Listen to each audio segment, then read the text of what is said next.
L'arcivescovo di Agrigento, Monsignor Francesco Montenegro, ha scelto di festeggiare la nomina del nuovo Papa con una messa di ringraziamento che celebrerà domenica prossima alle 11:30 nella chiesa di San Domenico di Agrigento ed invita tutti i parroci della sua diocesi a celebrare messe in onore del nuovo pontefice. Senz'altro è stata una bella sorpresa.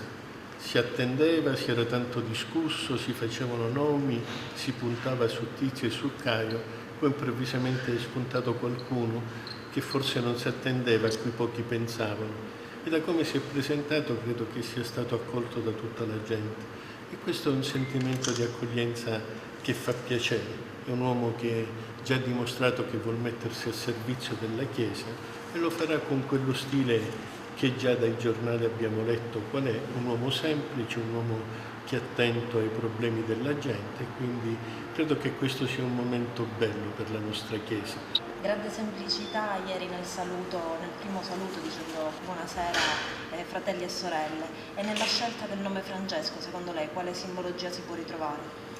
Francesco è stato un uomo particolare nella storia della Chiesa, un uomo che ha giovato a restaurare anche la Chiesa. Nel passato si vivevano momenti difficili, i momenti attuali non sono meno facili di allora, e quest'uomo che si mette davanti la figura di Francesco è un uomo che davvero ci fa sperare che vuol percorrere i sentieri degli uomini e farsi compagno loro. Ieri dopo la fumata bianca tanta attesa, ma lei personalmente come ha seguito l'evento? Si è commosso?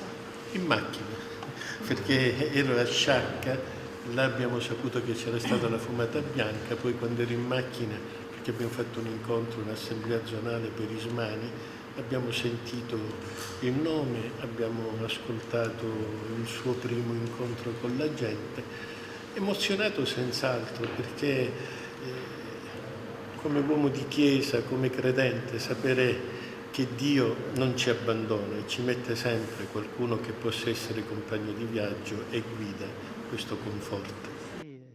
Nella carità a tutte le chiese, un cammino di fratellanza.